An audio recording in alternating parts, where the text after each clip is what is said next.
Salam Sang Raja. Bab 4. Barbarian.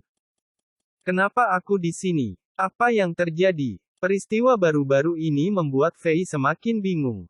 Satu-satunya hal yang dia tahu pasti adalah bahwa dia secara ajaib muncul di dunia Diablo SQE ini setelah suara dingin yang misterius itu membacakan beberapa istilah pemuatan layar yang dikenalnya. Melihat sekeliling, Fei melihat bahwa dia telah menjadi barbar, yang diakui Fei adalah salah satu karakter permainan. Kapak tangan yang berkarat muncul di tangan kanannya dan buckler yang seperti sampah di sebelah kirinya. Tidak butuh waktu lama bagi Fei untuk secara tidak sadar memahami statusnya dalam permainan. Detik berikutnya, layar seperti teknologi tinggi muncul di depannya entah dari mana, seperti yang ada di Mansion Iron Man. Gamer, Fei. Kelas, Barbar. Tingkat 1. Pengalaman, 0/5000. Kekuatan, 30 Dexterity, 20. Kecerdasan, 10 Vitalitas, 20. Kerusakan, 3-7 Akurasi, 102. Armor, 11 Endurance, 92. Kesehatan, 45 Sumber daya, Fury, 10.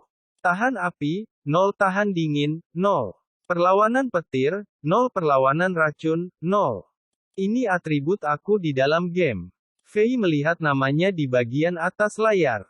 Apa-apaan? Aku baru saja menjadi raja dan sekarang aku berada di dunia game. Dan orang barbar. Tidak. Setidaknya biarkan aku menjadi lebih berkelas seperti penyihir atau tentara salib. Pada saat ini, seorang pria lapis baja berbaju biru bergegas mendekat. Salam, orang asing. Aku tidak terkejut melihat jenis kamu di sini. Banyak petualang telah melakukan perjalanan dengan cara ini sejak masalah baru-baru ini dimulai. Tidak diragukan lagi kamu pernah mendengar tentang tragedi yang menimpa kota Tristram. Ada yang mengatakan bahwa Diablo, penguasa teror, berjalan di dunia lagi. Lelaki itu terus berbicara dengan dialognya. Rahang Fei terjatuh. Sebagai salah satu penggemar asli Diablo, Fei dapat segera melihat bahwa pria ini adalah Warif, seorang NPC karakter yang tidak dapat dimainkan dari Rogue Enchantment dengan cara dia berpakaian dan dialognya. Setiap kali pemain baru muncul, pria ini akan berlari ke pemain dengan tanda tanya emas besar di atas kepalanya. Fei mengamatinya sambil mendengarkan dialognya. Baik gerakannya maupun ekspresi wajahnya tidak terasa seperti NPC. Jika Fei tidak mengenali pria ini, dia akan berpikir bahwa Warif adalah orang yang nyata. Bahkan panas yang dihembuskannya saat berbicara berubah menjadi kabut putih di udara dingin ini. Fei bahkan merasakan sensasi lembab darinya. Aku tidak yakin apakah NPC di dunia ini memiliki kecerdasan. Setelah Warif menyelesaikan pidatonya yang panjang, Fei dengan sengaja mengajukan beberapa pertanyaan. Hei, siapa nama gadis ibumu? Di jalan mana kamu tumbuh? Namun, Warif tidak repot-repot menjawabnya. Dia baru saja pergi setelah selesai. Dia masih membiarkan Fei tidak mengerti.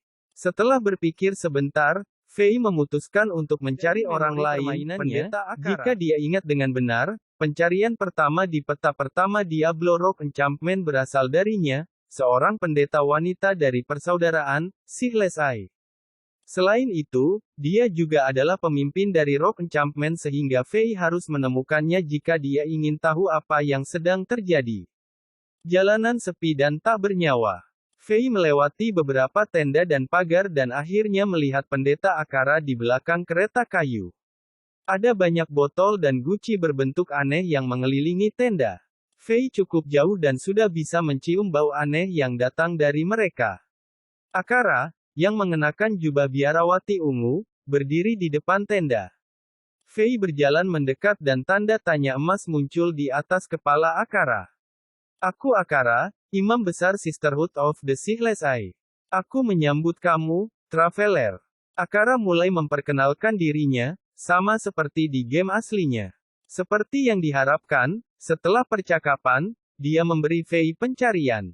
The Den of Evil, bunuh semua makhluk jahat di gua jahat di Bloodmoor tepat di luar Rogue Enchantment.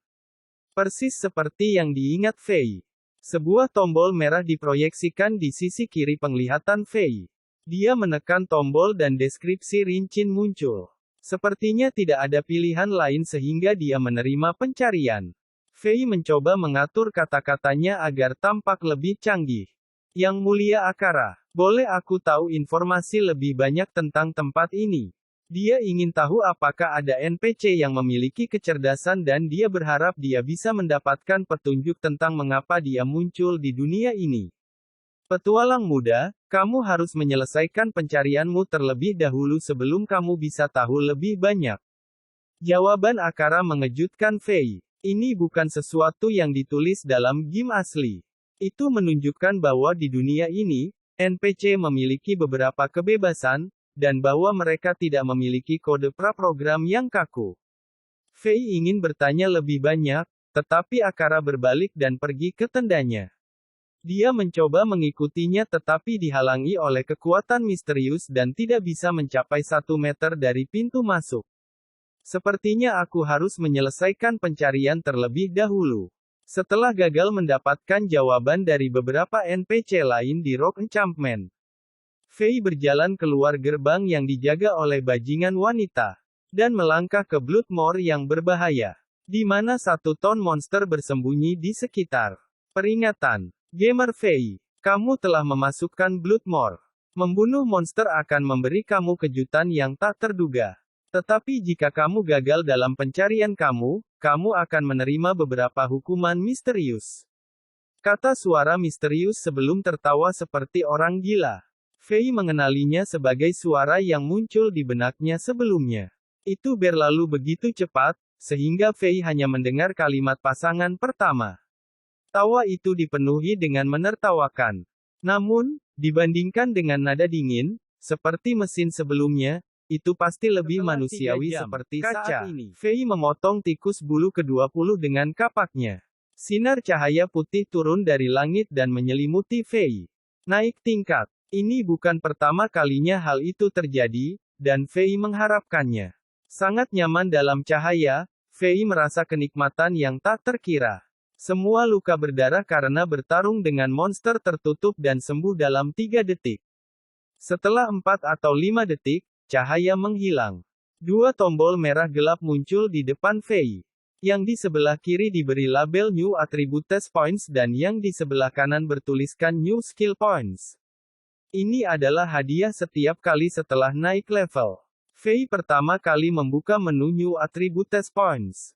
Setiap kali setelah naik level, akan ada 5 poin bagi Fei untuk meningkatkan fisiknya. Dia membagikan 3 poin ke Strength dan 2 poin ke Vitality tanpa berpikir.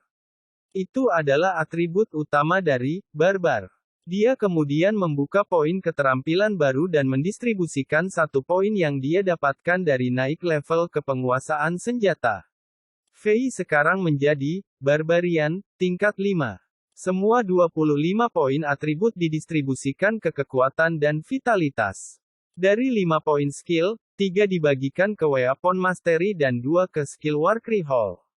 Alasan dia melakukannya adalah karena ini adalah dunia nyata. Sebagai pemain, Fei terluka dan terluka karena bertarung dengan monster.